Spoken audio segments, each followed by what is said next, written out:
Segundo Timóteo, capítulo 1, versos 3 a 14. Eu farei a leitura dos versículos ímpares e a igreja em uma só voz responderá com os versículos pares. Segundo Timóteo, capítulo 1, de 3 a 14, assim diz a palavra do Senhor.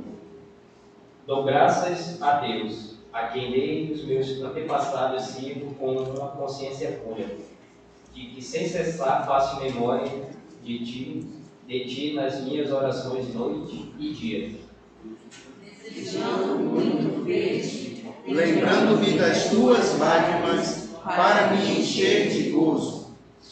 Trazendo à memória a fé não fingida que em ti há, a qual habitou primeiro em tua avó, Lóide, e em tua mãe, Eunice, e estou certo de que também habita em ti. Por cujo motivo te lembro que despertes o dom de Deus que existe em ti, pela imposição das minhas mãos. Porque Deus não nos deu o espírito de temor, mas de fortaleza, e de amor e de moderação. Porquanto não te envergonhes do testemunho de nosso Senhor, nem de mim, que sou prisioneiro seu.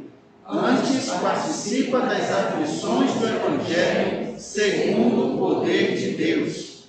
Que nos salvou e chamou com uma santa vocação, não segundo as nossas obras, mas segundo o seu próprio propósito e graça que nos foi dada em Cristo Jesus antes dos tempos dos séculos. E que é manifesta agora pela aparição de nosso Salvador Jesus Cristo, o qual aboliu a morte e trouxe à luz a vida e a incorrupção pelo Evangelho. Para o que foi constituído pregador e apóstolo e doutor dos gentios. Por cuja causa padeço também isto, mas não me envergonho, porque eu sei em quem tenho crido, e estou certo de que é poderoso para guardar o meu depósito até aquele dia. Conserva o modelo das sãs palavras que de mim tens ouvido, na fé e no amor que há em Cristo Jesus. Guarda o bom depósito pelo Espírito Santo que habita em nós. Amém. Convido ao irmão Francisco Júnior que nos eleve a Deus em agradecimento à palavra. Louvado seja o Senhor, mais um momento, Deus, exposto as Sagradas Escrituras, ser exaltado, meu Deus, o povo de vida. Nesse momento, Pai, pedimos que o Senhor abençoe nossas vidas através da comunhão com o Espírito que temos. Teremos uma mensagem do Senhor que vai iniciar a terra. Eu sou o pregador, e só para os corações, os pais a Deus, o Espírito de adoração a Ti.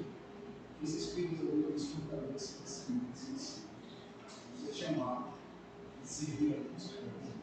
Nós pedimos pelo nome do nosso único e suficiente Salvador, Jesus Cristo.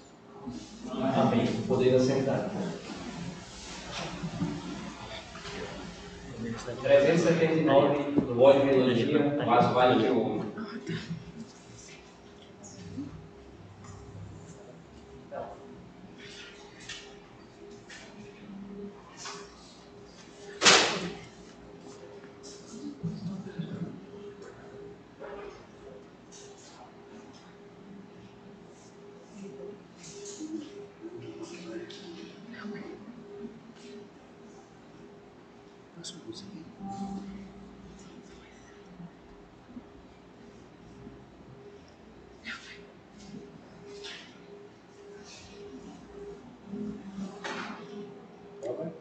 Qual hino?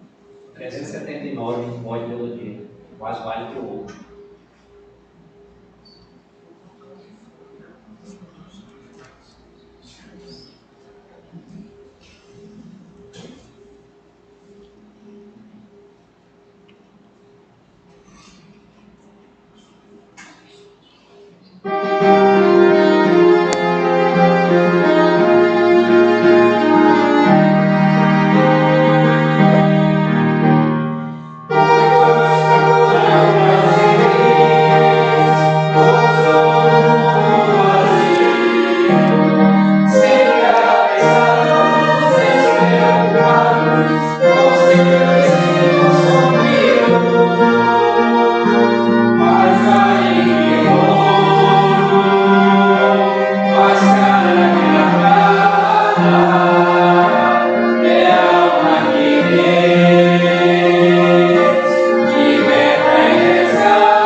ofertório, falando aos irmãos, aqueles que nos visitam, que esse momento é um momento que nós ofertamos ao Senhor através daquilo que Ele nos empresta.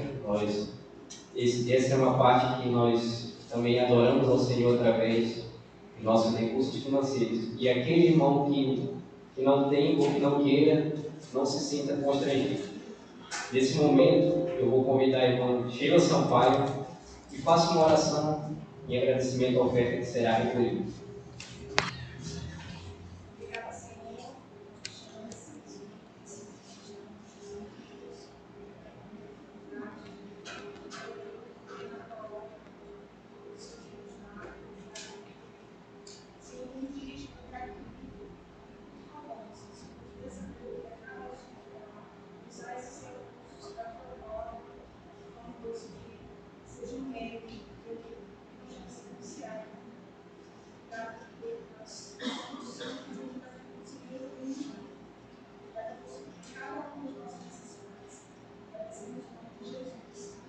Amém.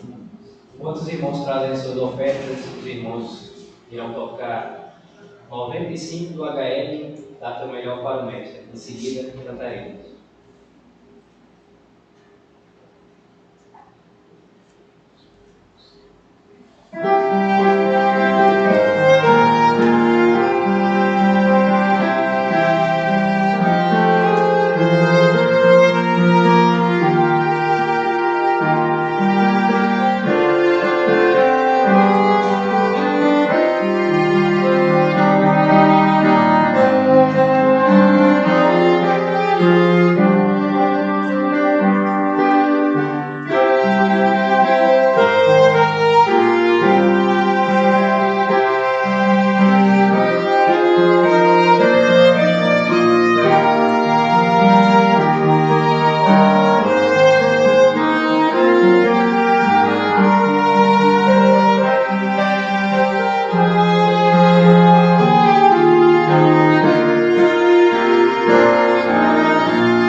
Sidney, que irá ministrar a palavra dessa noite.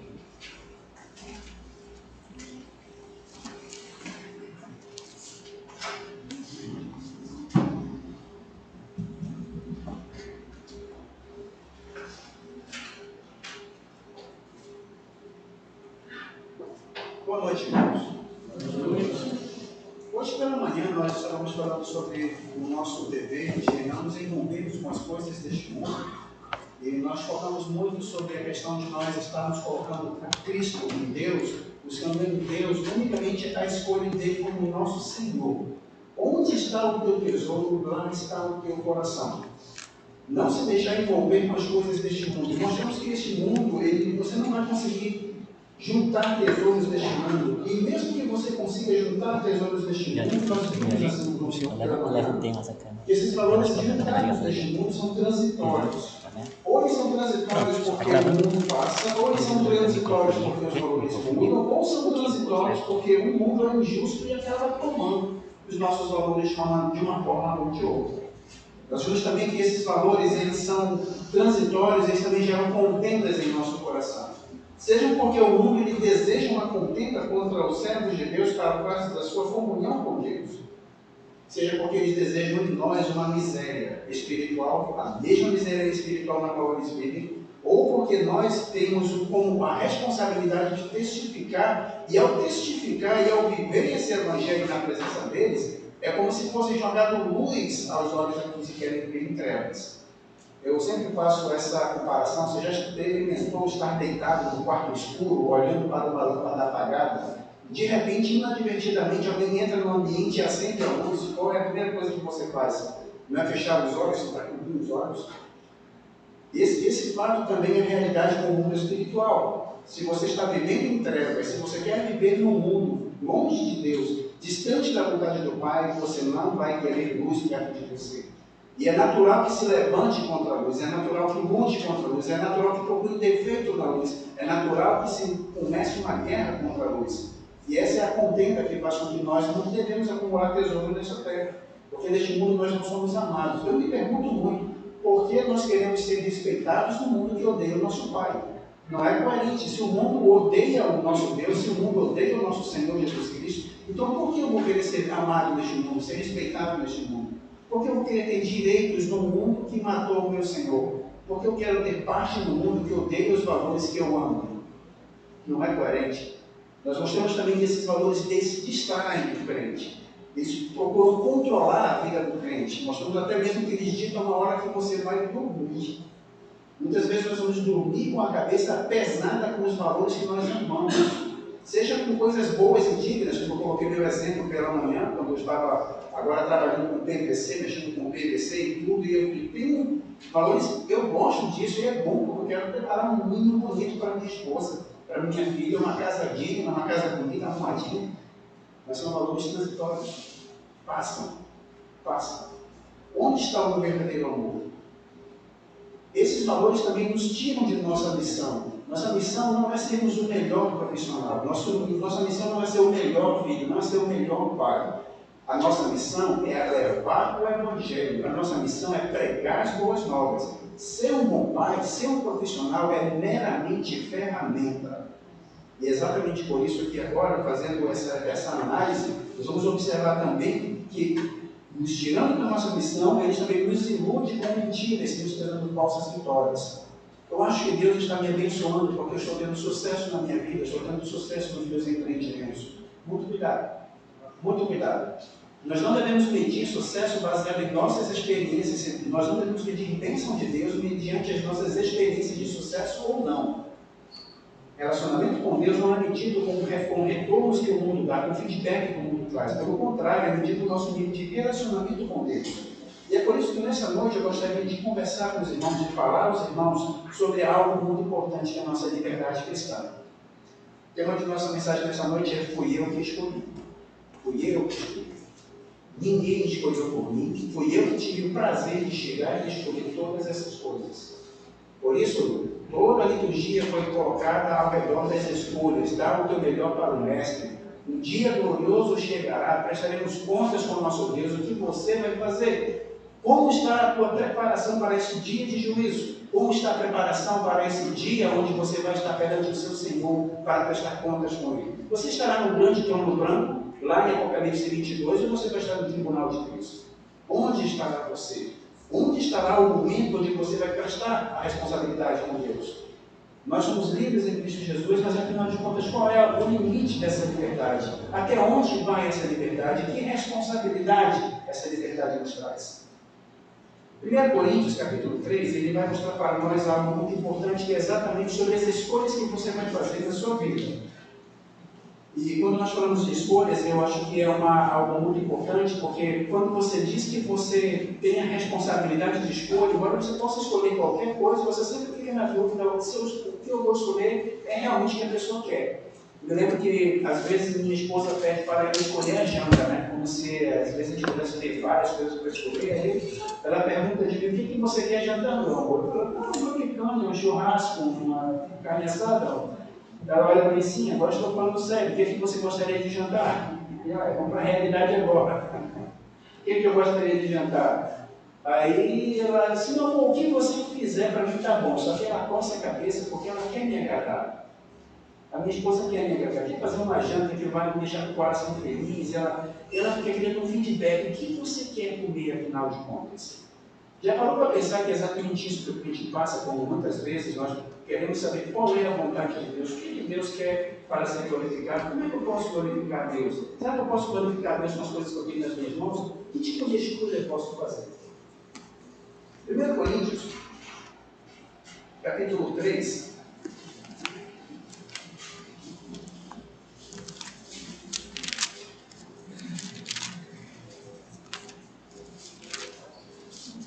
a partir do versículo 11, a palavra de Deus começa para nós dizendo: porque ninguém pode pôr outro fundamento além do que já está posto, o qual é Jesus Cristo.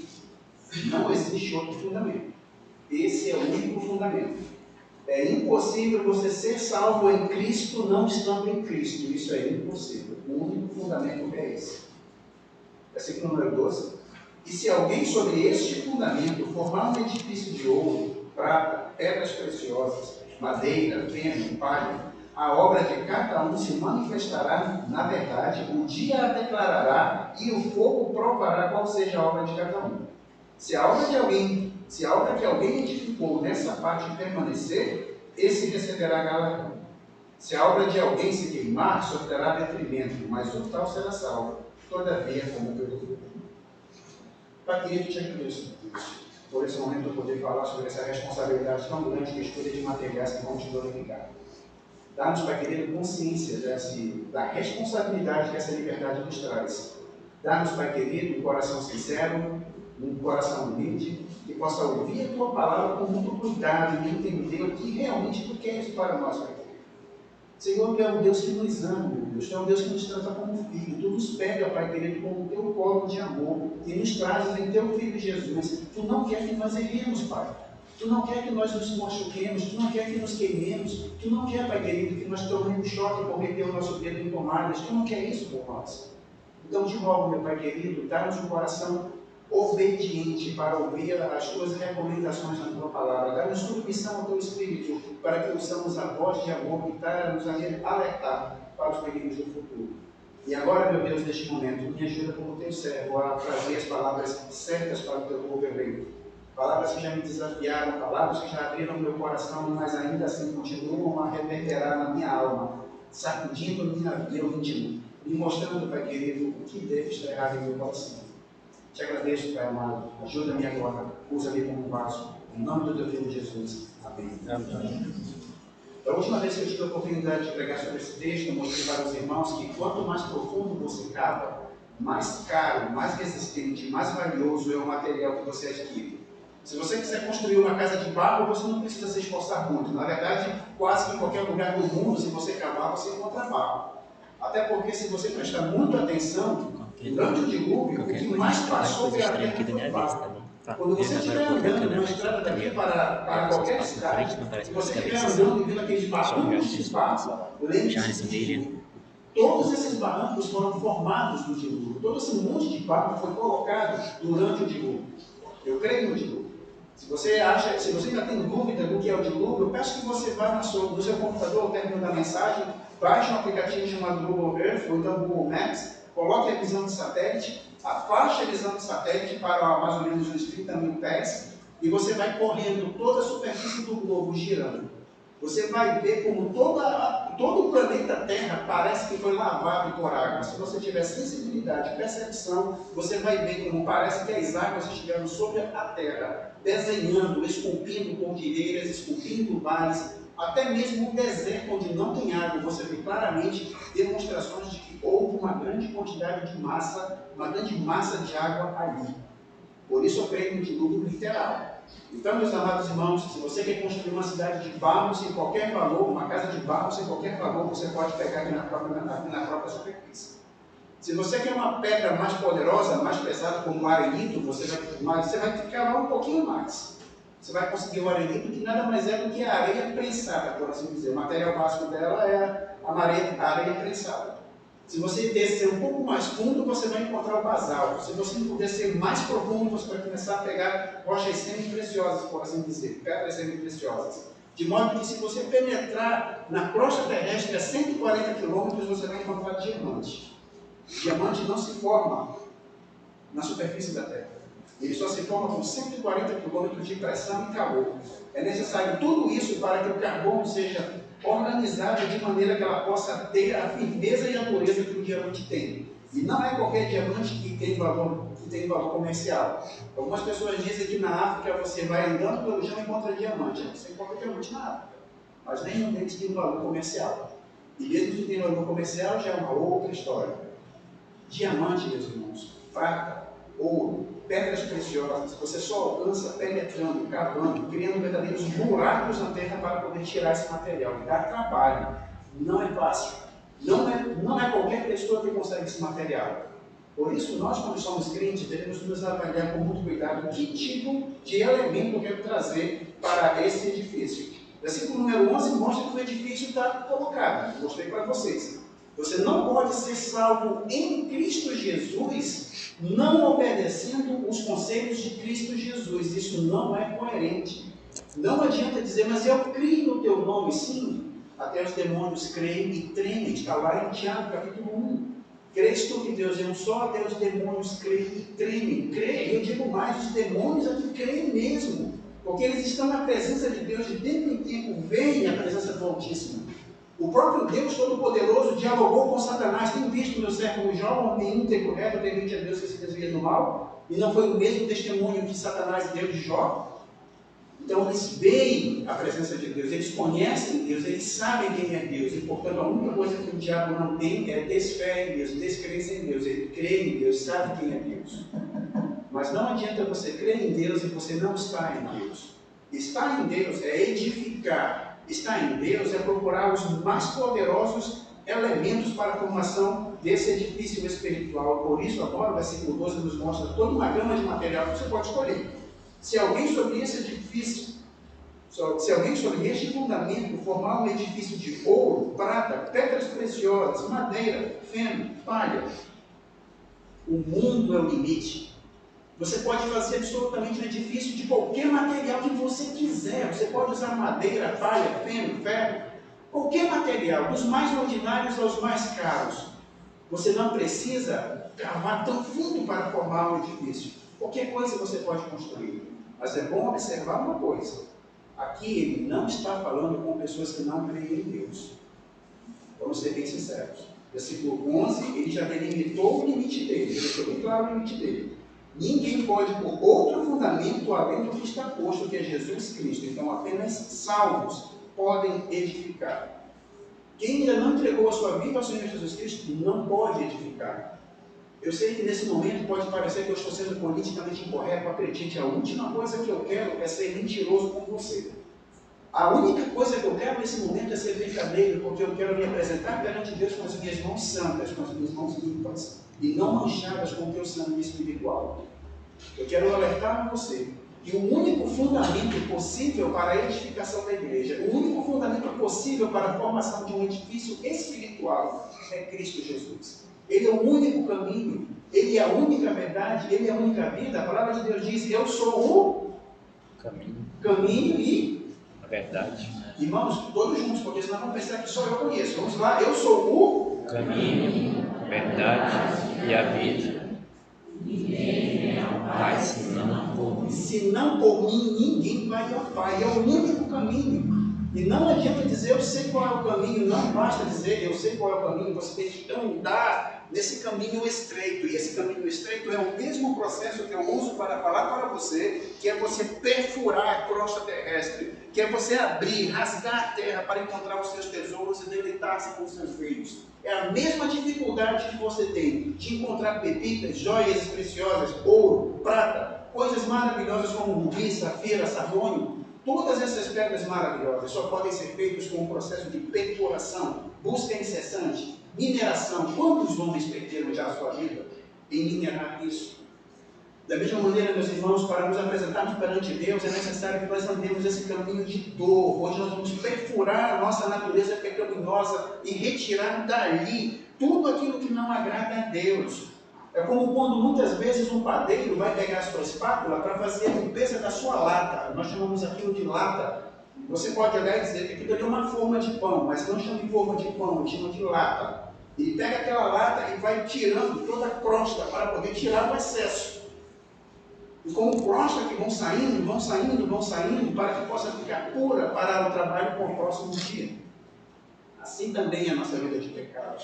Não é fácil, irmão. Eu mesmo luto dia e noite contra o pecado. Eu vou morrer lutando contra o pecado. Eu não vou cessar de lutar contra ele, porque ele vai estar sempre insidiosamente buscando contra mim, matar meu homem espiritual, me seduzir, tentando afetar a minha escolha de material. Eu sou livre para escolher material. Eu posso pegar qualquer coisa da superfície, eu posso ir para as profundezas do que eu quero. O que você vai querer? Para isso, nós também temos uma orientação na escolha desse material. E o Espírito Santo nos orienta, ele vai nos mostrar, veja bem o que você está fazendo, quem você está adorando, quem você quer, o que você busca, por que você fez isso, por que você está aqui, por que você usa essa roupa, por que você tem esse vocabulário, por que você não anda com essas pessoas, por que você não faz, por que você não clica nesse anúncio. Por que você não está chegando nesse horário no seu trabalho? Por que você trata assim sua esposa? Por que você não ama seu filho? Por quê? Por quê? Por quê? O Espírito Santo, ao salvo, ele vai incomodar, ele vai mostrar, ele vai desafiar, ele vai, todo momento, mostrar a você a necessidade de mudança. Não tem homem que perante a face de Deus, que ame a Deus verdadeiro, não veja seu pecado desnudado. E é por isso que nós tantas vezes temos dificuldade em ler a Bíblia. Temos dificuldade em ler a Bíblia porque ao abrir a Bíblia parece que abrimos a caixa de Pandora, de modo que todos os males saem daquele lugar. Mas não é a caixa de Pandora, pelo contrário, é a porta da luz. Só que quando nós abrimos a porta da luz, ela ilumina as trevas de nosso coração, e parece que nós vemos todos os nossos pecados nos acusando, mostrando para nós com seus dedos sujos onde está o nosso pecado. E é nosso dever agora lutar contra eles. Irmãos, nós não temos alcançado a perfeição, nem vamos alcançar a perfeição, mas eu vou morrer lutando pela perfeição em Cristo Jesus, porque se Ele é perfeito, eu tenho que lutar para ser perfeito, segundo essa luta que me chamou. Gálatas capítulo 5, Efésios capítulo 5, versículo 1, vai dizer que nós devemos ser imitadores de Deus, como filhos amados, e andarmos em amor. Hebreus vai dizer que nós precisamos considerar uns aos outros para nos estimular ao amor e às boas obras. João vai dizer que nós devemos amar os nossos irmãos. Se nós não amamos os nossos irmãos, somos mentirosos e assassinos. João vai dizer que ou nós andamos no caminho da luz ou andamos no caminho das trevas. Não existe caminho do meio, não existe meio termo. Ou você é salvo ou você está perdido. Não há meio termo. Na presença de Deus, ninguém pode tentar seduzir Deus mostrando todas as ofertas que deu, todas as boas obras que praticou, todas as vezes que leu, todas as vezes que ajudou. Ninguém poderá dizer isso na presença de Deus, porque Ele disse: o único caminho é Jesus Cristo e não há outro fundamento. Ele é o único fundamento. Por isso o Espírito Santo vai mostrar para você que é crente todo o tempo o que você está fazendo, por que você está fazendo, e vai incitar teu coração. E quanto mais você estiver submisso a Cristo, ao Espírito Santo, quanto mais sujeito você estiver a Ele, mais poderosa será a sua voz a ti, mais alto será a sua palavra a ti.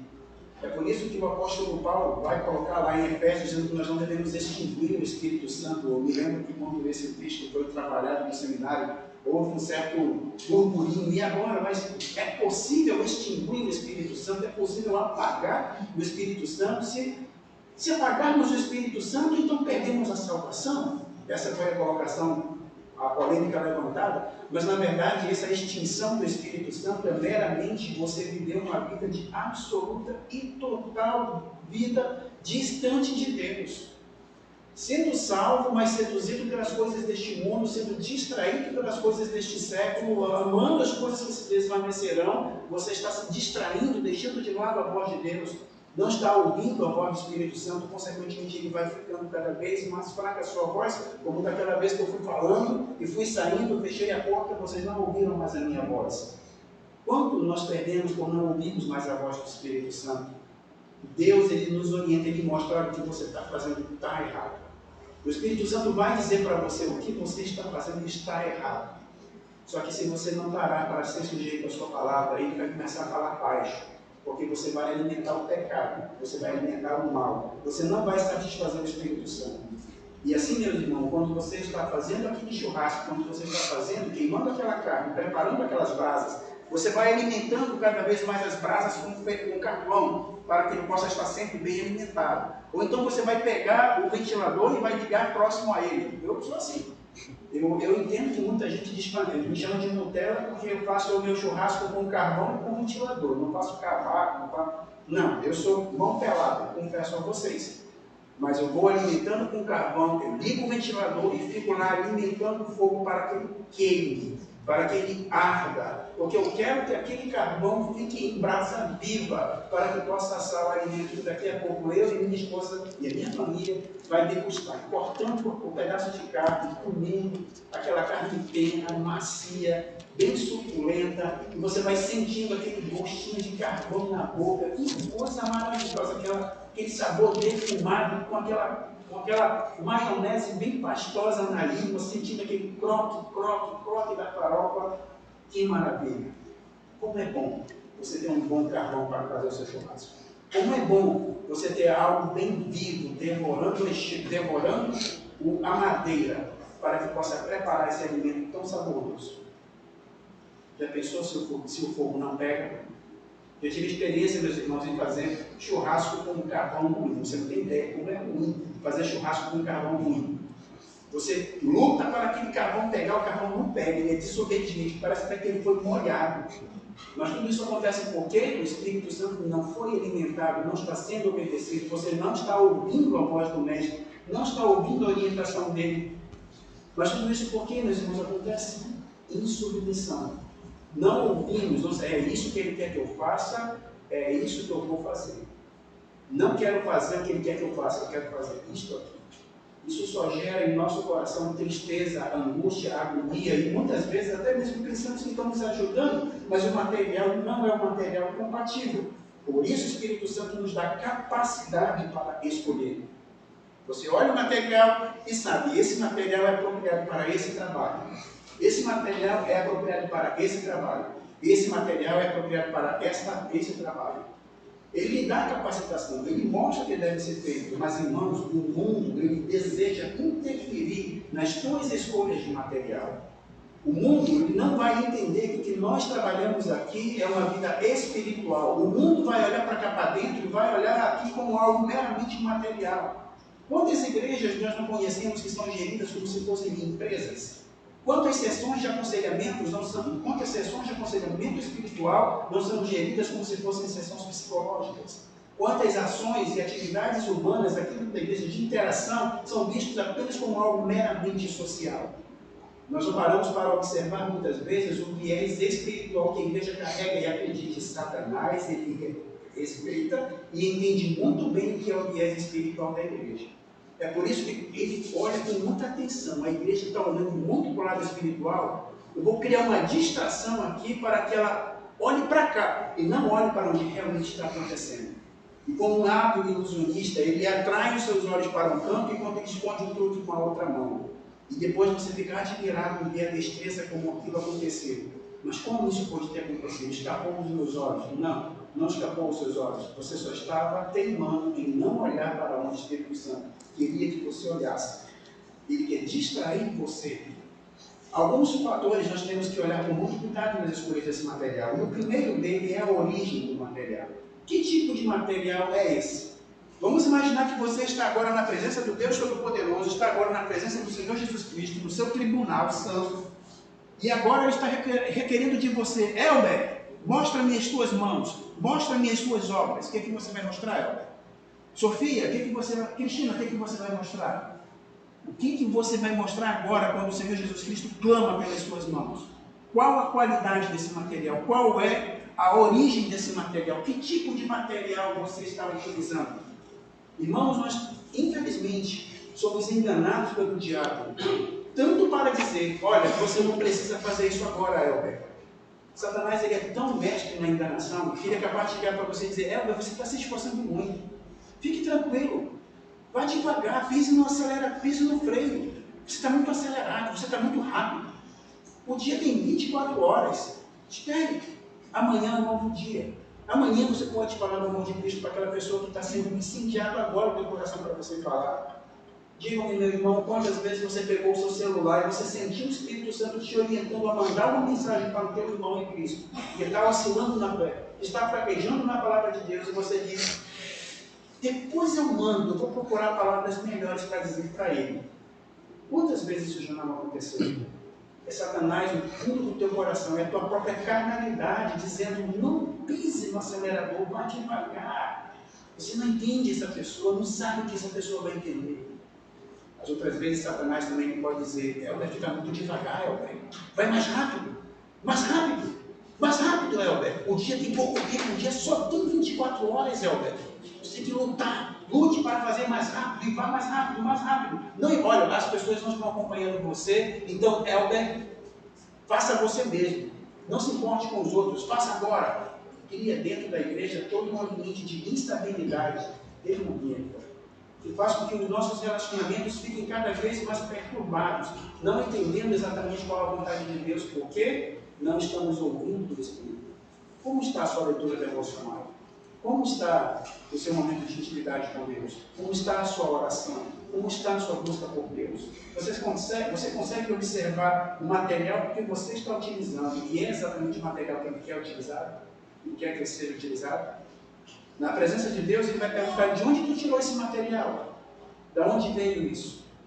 Isso é algo tão sério, meus irmãos, que não importa quão belo, quão suntuoso fosse o edifício da construção do Templo de Salomão, mas uma informação passa às vezes batida nos nossos ouvidos. Vocês sabem quanta martelada se ouviu durante a construção do templo? Quantas vezes foram batido o martelo no templo? Sabem quantas vezes? Quantas vezes? Alguém sabe? Nenhuma. Nenhuma vez. Se uma única ferramenta tivesse tocado nas pedras no momento da construção do templo, todo o templo estaria impuro. Nenhuma martelada foi feita. Tudo foi feito pré-moldado e ajustado com precisão. Não pode haver nenhuma espécie de intervenção humana no trabalho de Deus. E às vezes você poderia até dizer: mas Senhor, essa obra é tão maravilhosa, veja isso que eu preparei, veja todas as minhas obras, Pai. Senhor, eu tenho um carrinho de mão de obras, veja quantas coisas eu preparei. Olha tudo isso que eu trouxe para ti, essas são as minhas obras. E o Senhor Jesus Cristo pode olhar para as suas obras, pegar naquelas suas obras, colocar no fogo, vamos ver se vai sobrar alguma coisa. Ele coloca fogo na obra. Da onde tu tirou isso? Isso aqui não presta. Queimou, virou pó. Era meramente cinzas, era feno, era palha, era madeira, não subsistiu. Destruiu-se, se foi, se perdeu. Que tipo de material você está utilizando para glorificar Deus? São materiais santos? Você tem se aproximado de Deus com um coração sincero e questionado dentro do seu coração, procurado orientação bíblica, orientação de líderes, orientação da palavra de Deus, para saber se aquilo que você está fazendo é o correto, é aquilo que Ele quer que seja feito? O que Deus está falando para você? Eu não acredito, irmãos. Eu não acredito, irmãos. Eu não acredito que Deus vai deixar você errar. Deus não deixa você errar. Você erra apenas quando você quer viver uma vida de distanciamento de Deus. E isso eu falo para você, porque eu lembro de mim. Eu paro para analisar toda a minha vida. Eu só errei quando eu estava vivendo uma vida fora do padrão de Deus. Eu estava procurando o meu próprio entendimento, meu próprio querer. Você conhece qual é o plano de material? Que tipo de material Deus quer? Já imaginou, irmãos, que às vezes Deus nem quer eficiência na igreja? Deus quer unidade, Deus quer amor. Certa vez eu vi uma pessoa dizer, escutem o que eu vou falar, essa foi uma situação muito pontual numa igreja que eu servi certa vez. Alguém disse assim que, olha, vamos fazer uma venda, uma feira, e nessa feira nós vamos vender algumas coisas e todo o dinheiro arrecadado nós iremos entregar para a obra missionária. Pergunta, meus irmãos, o destino do dinheiro era justo, sim ou não? Era justo. O método, o que você acha? Pare para pensar. Será que Deus ele quer apenas o resultado? Eu estive fazendo uma análise muito profunda dessa situação. E até agora já desenvolvi 6 P's. Deus olha com muito critério antes de dizer que algo é bom. Nós costumamos olhar apenas para o produto. Nesse lugar, eu lembro que quando eu fui conversar com as pessoas, eles disseram, não, mas isso é bom, porque gera uma comunhão com os irmãos, todo mundo está feliz, um está atendendo alguém aqui no pula-pula, enquanto o outro está ali vendendo as bugigangas, o outro está mostrando as coisas a serem vendidas ali, o outro está fazendo um churrasco, o outro está trazendo o carvão, todo mundo tão feliz, construindo as coisas para poder ajudar os missionários, que bênção, filho! Eu coçava o queixo, porque normalmente se olha apenas o produto. Você não olha para ver as outras coisas, por exemplo, o propósito com que ele está sendo feito. Qual é o propósito? O propósito é o Evangelho. Qual é a propulsão que está sendo feita? Por que você está fazendo isso? Por que o teu coração te faz entregar esse dinheiro? Tu está entregando esse dinheiro ali, ou então aquele produto para ser vendido ali, para ser visto, para glorificar a Deus. Qual é a tua propulsão? Qual é o processo que você está usando? Você está usando um processo bíblico dentro da palavra de Deus, com ofertas e etc., ou você está fazendo coisas que a Bíblia não traz para você fazer? Qual é o princípio que você está utilizando? Qual é o produto? E por fim, qual é o precedente que foi aberto? Muitas vezes nós olhamos apenas para o produto, mas tem muitas outras coisas a serem consideradas. É por isso que a palavra de Deus, o Senhor Jesus Cristo, nos orienta com muita clareza. Sede prudentes como as serpentes, olhe com cuidado para todas as coisas. Avalie com critério. Veja se está tudo bem, se está puro, se está correto. Observe a procedência, se o copo está limpo. Veja tudo, porque isso aqui vai entrar no seu corpo depois. Olhe com cuidado cada elemento desse. Somente depois você vai poder tomar essa água com cuidado. Avalie com muito cuidado, seja prudente como as serpentes. Mas sim, esses são os pontos. Não se esqueça que ele dá as 2 orientações. Prudentes como as serpentes. Síntese como os pontos. Não tente fazer maldade, não seja velhaco, como nós muitas vezes usávamos essa expressão no passado, né? Velhaco, nunca mais eu ouvi essa palavra. Não é para ser velhaco, brasileiro não é para ser burro. Você vai ouvir qualquer coisa, você vai ser levado ao redor por qualquer vento de doutrina. Não faça isso. Avalie com muito cuidado, porque Deus tem um plano para a edificação de sua igreja. Você deverá construir essa igreja. E como você vai construir essa igreja? Como você vai ter a oportunidade de chegar na igreja e dizer, Senhor Deus, aqui está o pedaço de ouro que eu trouxe. Essas são as minhas obras. Senhor Deus, aqui está o feno que eu trouxe. Essas são as minhas obras. Senhor Deus, aqui está a madeira que eu trouxe. Essas são as minhas obras. Não é a quantidade, irmãos. É a qualidade, é a origem, é o processo. É todo esse elemento que deve ser olhado criteriosamente. Por fim, meus amados, a palavra de Deus mostra para nós que o mundo ele deseja interferir na qualidade desse material. Você tem que edificar o fundamento, tem que edificar acima do fundamento que é Cristo. Mas qual é a qualidade desse material? Nós vimos que o mundo deseja interferir nas suas escolhas, dizendo para você, use isso, use isso, use isso. Ele não quer que você ouça o que o Espírito Santo quer dizer, mas ele quer dizer para você o que você deve utilizar. Agora, meus irmãos, nós devemos fazer algumas avaliações e considerações. A primeira coisa que devemos fazer com os materiais que nós escolhemos para servir a Deus é uma avaliação santa desse material. Se ele tem um propósito e uma separação específica. A palavra santo não significa apenas aquela pessoa airosa, absolutamente sem pecados. Isso aí posso dizer que é o ápice da santidade. Mas a santidade é tanto uma separação horizontal, onde você não vai estar misturado com os outros, quanto uma separação vertical, onde você foi colocado com um propósito. Você foi tirado do meio deles e você tem agora um propósito santo, um propósito específico. alguém que não é daquele lugar. Você é alguém que está acima daquelas situações. Você não se envolve em negócios dessa vida. Você não se envolve com as coisas deste mundo porque você é santo. Você foi separado, você foi gerado da divina semente de Deus. Não é agora alguém que vive com qualquer coisa, de qualquer maneira. Então, quando você for avaliar o material com o qual você está construindo na igreja, verifique se isso é santo. Se isso está glorificando a Deus da maneira mais pura possível. E quando nós fazemos essa avaliação, nós paramos para avaliar, e nós olhamos com cuidado, por que eu estou fazendo isso?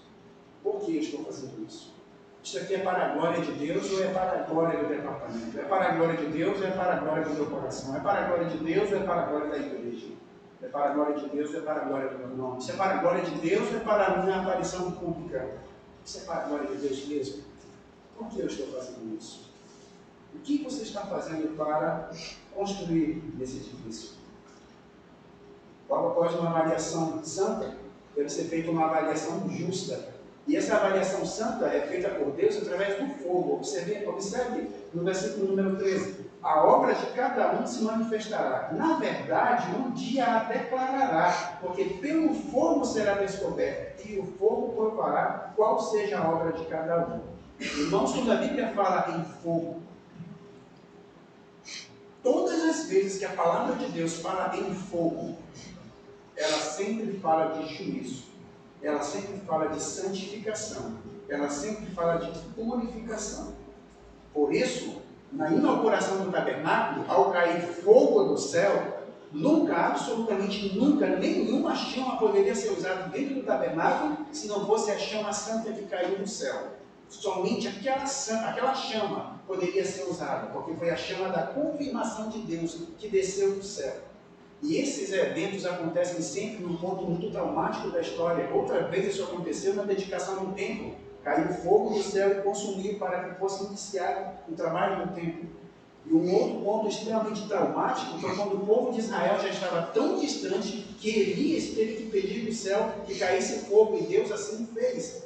Elias orou com instância, o céu foi trancado de água. E agora Elias pede para pôr fogo.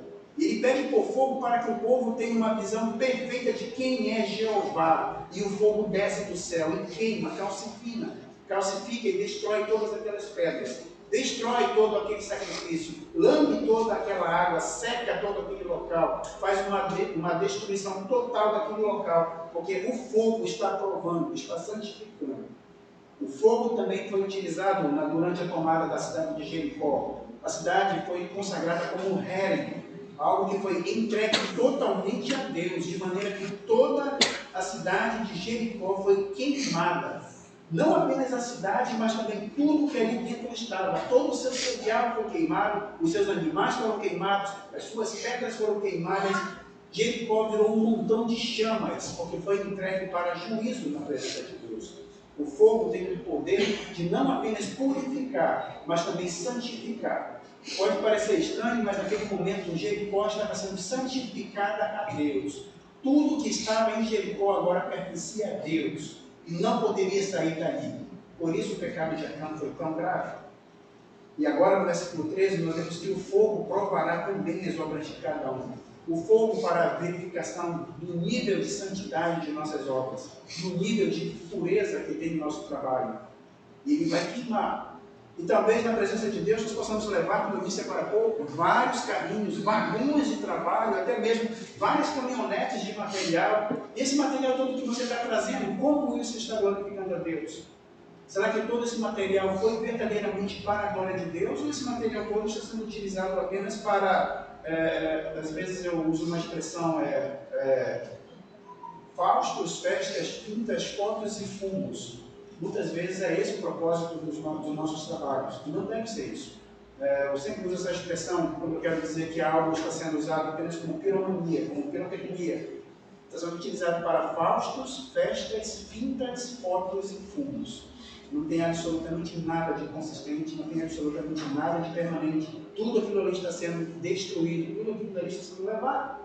Não é este o propósito do trabalho de Deus. É material pesado, é perene, é penetrar na dureza da terra e encontrar dentro do nosso pecado, a nossa iniquidade, ser arrancado o coração de pecado, ser limpo o coração de pedra, destruído as nossas crostas pecaminosas, para que o nome de Deus seja glorificado, os nossos irmãos sejam edificados e nós possamos viver uma vida santa, separada e direcionada para a glória de Deus.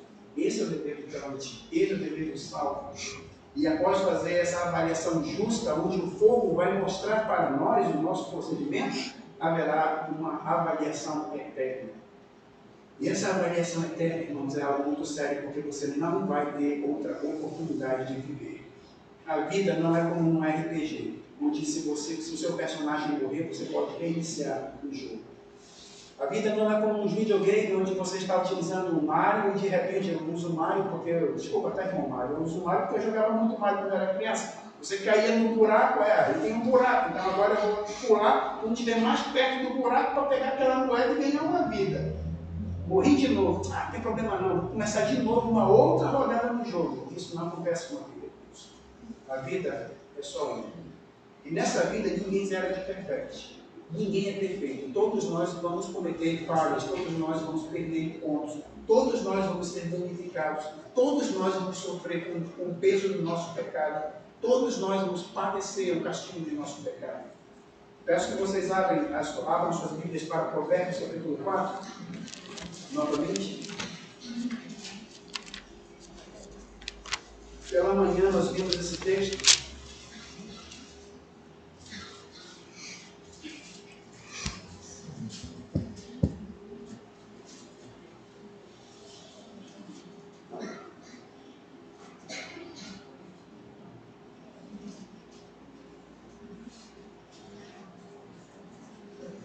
Versículo 19 vai dizer: mas o caminho dos ímpios é como uma escuridão, nem sabem em que tropeçam. Guarde isso no seu coração. Eu desafio até mesmo você a memorizar esse versículo. O caminho dos ímpios é como uma escuridão, nem sabem em que tropeçam. Você já imaginou que é você estar andando num lugar, pensando que está reto, você tropeça, cai, nem sabe em que você tropeçou. É como aquela pessoa que já exercitou tanto o pecado da fofoca, mas tanto o pecado da fofoca, que não consegue enxergar que todo mundo naquele ambiente já há um tempo fofoqueiro. E ele se pergunta: por que as pessoas não são sinceras comigo? É simples, as pessoas não confiam em você. Mas ninguém vai dizer isso para ele. Por quê? Ele é fofoqueiro. Nem sabe que tropeça. Ou quando muitas vezes sofremos do nosso peso de pecado sem nem entender por que estamos sofrendo. É como aquela espada, é como aquela faca aguda que está nas nossas mãos, é como o pecado que diz: vamos transpassando com muitas dores. Imagine uma pessoa que vai se esfaqueando, começa penetrando a sua pele, e vai começando a entrar na sua pele, e você sente o espeto, mas ele vai sentindo o peso do pecado, a faca vai entrando, dói, mas eu sei que eu aguento mais um pouquinho, eu aguento mais um pouco. Você pode chegar para a pessoa e dizer: mas por que você está fazendo isso? Por que você está se mutilando? Por que você está se perfurando? A pessoa vai olhar para dizer: mas eu não estou me perfurando, eu não estou me perfurando. Tá, você está se perfurando. Não, eu não estou me perfurando, eu não estou me perfurando. Tal é o caminho do pecado, como ele já está sendo exercido por tanto tempo. E o pior, talvez alguns até reconheçam que estão sendo perfurados, e dizem: mas olha aqui, o que eu consigo enfiar dentro do meu corpo? Olha quanto dessa faca já entrou na minha alma, quanto disso já está rasgando os meus órgãos vitais. Tudo isso acontece, meus irmãos, porque nós não estamos olhando com um olhar espiritual para a nossa situação com Deus. Por isso a palavra de Deus é tão clara, mostrando para nós: você não terá outra oportunidade. É uma única oportunidade, é um único juízo, é um único momento. Você só tem essa vida. Quem dera, meus irmãos, eu falo quem dera, mas quase que de certa forma com dó, mas já pensou a prisão que seria uma vida de reencarnação, onde você nunca teria comunhão plena com Deus, onde sequer existe um Deus verdadeiro? A reencarnação nada mais é que um eterno ciclo de vida, onde você vai viver, sofrer, viver, sofrer, viver, sofrer, viver, sofrer. Nunca haverá um ponto final onde você vai de uma vez por todas viver livre de toda dor, livre de todo mal, livre de toda angústia. E eu entendo que talvez se diga que não, olha, porque ele quer salvar todos e todos se aperfeiçoarão. Mas como? Se dentro do caminho da reencarnação não existe salvação, existe apenas aperfeiçoamento. Um eterno aperfeiçoamento para quê? Com qual propósito? Para onde vai? Nós não reencarnamos, a Bíblia diz, nós ressuscitamos, é diferente. E a palavra de Deus diz que uma vez ressurretos na presença de Deus com corpos glorificados e sendo julgados, é a única oportunidade que teremos. Só teremos essa vida. E Satanás ele vai tentar de todo jeito dizer para você que você terá uma outra chance. Vai tentar dizer para você que com você será diferente. Você vai conseguir vencer o pecado sem o poder de Cristo. Você vai poder viver uma vida de paz e amor sem estar dentro da vida do Altíssimo. Mas isso não é verdadeiro. Muito pelo contrário. O mundo deseja também nos distrair do propósito do material. Não é para a glorificação do nosso coração. É para a glória de Deus. Nós devemos sentar e avaliar com muito critério sobre o que estamos fazendo. Onde está o nosso trabalho? Se for perguntado na presença de Cristo agora, o que você vai ter para apresentar na presença dele? Se for de chamados, o que você vai mostrar? Você vai mostrar vários carrinhos de mão de Faustos, festas, fitas, fotos e fundos? Ou você vai apresentar materiais sólidos para a construção de um edifício espiritual? Quantos irmãos você já cortou? Sabe, irmãos, essa ideia de tocar irmãos, eu entendo que pode ser um pouco estranha a muitos. Mas algumas pessoas, eu sinto uma certa aproximação e chego com essas pessoas e digo, irmão, está tudo bem com você? Particularmente eu digo isso para a pessoa, está tudo bem com você? Honestamente, irmão, se a pessoa disser assim, não está tudo bem comigo, eu gostaria de conversar com você, sente aqui, vamos conversar. Não tem problema, se tiver tempo a gente conversa, se não tiver eu diria, posso ir na sua casa aqui quando? Pode ser amanhã ou depois de amanhã, primeiro dia que eu tiver, para nós podermos conversar. Não tem problema, podemos conversar. Mas a maioria das pessoas dizem que não, está tudo bem. Ou então algumas poucas pessoas dizem, olha, não está tudo bem, mas vai ficar bom. Mas sabe qual era o meu propósito na verdade? Não era que você abrisse seu coração e derramasse todas as suas ansiedades na minha presença, porque eu sei que para que isso aconteça, é necessário um bom nível de intimidade. A única coisa que eu quero quando eu faço isso é dizer, Elber, eu percebo você. Você não é invisível na igreja para mim. Você não é uma pessoa que está apagada na presença de Deus. Você não está apagado aos meus olhos. Eu lembro de você, eu sei quem você é e eu me importo com você. E é isso que nós precisamos fazer para tocar a alma das pessoas, para fazer a diferença. Irmãos, é como se fosse uma grande sessão administrativa. Já parou para pensar que normalmente nós temos uma única sessão administrativa por mês? E eu costumo dizer que essa sessão administrativa é o culto de feedback. Eu aprendi que, na verdade, nós chamamos sessão administrativa por uma questão de hábito. Mas eu aprendi que o nome correto é culto administrativo. E como culto administrativo é um culto. Os crentes estão reunidos e aquele momento onde os crentes vão dar o seu feedback. O que você aprendeu em todos os outros cultos que você serviu. O que você aprendeu com todas as lições dadas em todos os cultos que você ouviu até agora. Agora, nessa reunião administrativa, nesse culto administrativo, você vai falar aquilo que você aprendeu através das suas decisões, através das suas opiniões, através do seu viver, através do seu amor. É aqui neste culto onde você vai falar coisas santas com o propósito de glorificar a Deus, porque aqui está o versículo dizendo: a obra de cada um se manifestará. Na verdade, o dia a declarará, porque pelo fogo será descoberta e o fogo provará qual seja a obra de cada um. Eu não gostaria que obras malignas fossem atribuídas a mim. Eu não gostaria que mãos sujas fossem ditas das minhas mãos. Eu não gostaria de pecado ser encontrado no meu viver.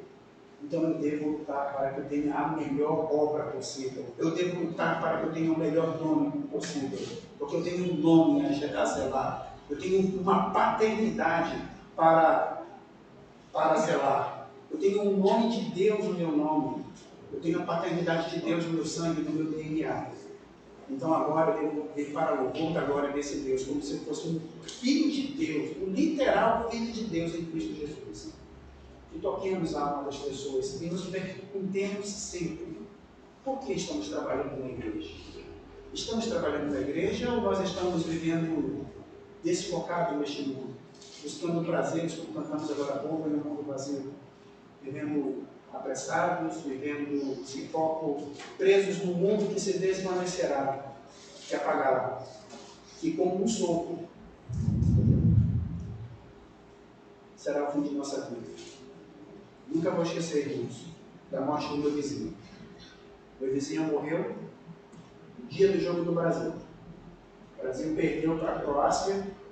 E eu acredito firmemente que entre o primeiro gol, o gol do Brasil e o gol da Croácia, foi o momento que ele morreu.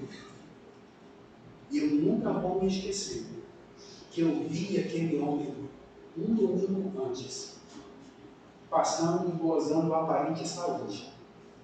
De uma hora para outra, sua esposa tornou-se viúva, seus filhos tornaram-se órfãos e sua casa ficou sem um pai. De uma hora para outra. O que é a nossa vida, irmãos? E já pensou se nesse momento eu vou prestar contas quando eu estou me arrepender, chegando lá na presença de Deus, minhas mãos estão sujas? Ou talvez até mesmo eu pense que estou levando tantas obras, mas Deus vai pegar todas as minhas obras, colocar no fogo e vai mostrar. Não ficou nada. Tanta atividade e nada foi feito. Que priorizemos a vontade de Deus e nunca se esqueça. Somente filhos de Deus podem justificar esse corpo espiritual. Eu convido os irmãos a baixarem sua cabeça agora e em oração. Fala você que está nos visitando nesta noite. Não tenho o propósito de, nesta noite, induzir a uma salvação emocional. Pelo contrário, meu desejo é que você pare para pensar com muito cuidado em sua vida. A Bíblia diz: vinde a mim todos os que estão cansados e sobrecarregados, e eu vos aliviarei. Se você está cansado dos seus pecados, sobrecarregado dos seus pecados, seja aliviado por Jesus Cristo. O versículo continua dizendo: tomai sobre vós o meu jugo e aprendei de mim, porque eu sou manso e humilde de coração, e achareis descanso para a vossa alma. Se você está farto, se você está cansado, se você está sentindo peso de pecado, eu convido você nesse momento a entregar a direção da sua vida a Jesus. O Senhor Jesus Cristo pode pegar a tua vida e transformar de modo que você passe a ser uma nova criatura. E você nunca mais terá medo da claridade. Você nunca mais precisará procurar refúgio na escuridão. Você saberá que mesmo num país sem esperança como o país onde nós vivemos, brilhará a luz da segurança, da fé, da esperança e do amor. Você saberá que onde quer que nós andemos, o Senhor Jesus Cristo cuidará de você nas suas mãos. E eu, ainda que morra, eu viverei. Não tenho medo disso. E assim como você também não tem feito para ter este medo. Mas se por um acaso você não salva em Cristo Jesus, que ainda vive uma vida oprimida de pecados e angústias, eu convido você neste momento a considerar o seu coração e procurar onde Deus não está sendo o Senhor, onde Jesus Cristo não é chamado de Senhor, onde o Espírito Santo não é chamado de Senhor, e cada um desses pontos entregar o seu viver. Você não foi feito para viver na escuridão. Se você é filho da luz, ande na luz, para a glória de Deus. Amém. Pai querido, te agradeço, meu Deus, por estar em tua presença agora, neste momento, meu Deus, poder exortar meus irmãos e a mim mesmo, Pai querido, me perguntando de todo o meu corre-corre ministerial, de todo o meu corre-corre profissional, de todo o meu corre-corre familiar, de todo o meu corre-corre pessoal. Quanto desse corre-corre está te glorificando, Pai querido? Me ajuda, Pai querido, a Deus meus erros, para que eu possa ser puro, Pai querido, para que eu possa ser santo, sem defeito, sem indignidade. Eu sei, meu Deus, que eu não vou conseguir, porque perfeito é apenas aquele que já está com o corpo glorificado. Mas, meu Deus, livra-me, meu Deus, livra-me, Pai querido, dessa preguiça maldita que me faz dizer: eu nunca serei perfeito, então não vou me esforçar. Pelo contrário, meu Deus, munde-me, Pai amado, de toda a tua armadura, do capacete da salvação, da espada do Espírito, da couraça da verdade, da couraça da justiça, do cinto da verdade, da bota do Evangelho, da comunicação por meio da oração. Dá-me, Pai querido, o escudo da fé, para que juntos, Pai querido, fortalecidos com essas armas santas, com essas armas de luz, defensivas e ofensivas, possamos caminhar neste mundo de maneira airosa, de maneira altaneira, de maneira firme, de maneira audaciosa, vencendo os poderes do inferno, meu Deus. Tua igreja, meu Deus, não foi feita para viver na defensiva. Nós somos feitos para ser um exército agressivo, um exército que luta contra as obras do inimigo, que luta contra o pecado, mesmo que o pecado, e sempre o pecado, brote de nosso próprio coração. Então ajuda-nos a avaliar o material que estamos trazendo para a construção desse edifício espiritual. Ajuda-nos, Pai querido, a questionar de onde nós estamos trazendo esse material. Ajuda-nos a questionar que material é esse e ajuda-nos a ver, Pai querido, o destino que nós teremos. Dá-nos responsabilidade nas nossas escolhas. E alegria em escolher os melhores materiais para o louvor da glória da tua graça. Enche nosso coração de felicidade, enche nossa voz de satisfação na palavra do teu Evangelho, meu Deus. Porque eu te agradeço em nome santo do teu filho amado Jesus. Amém. Amém.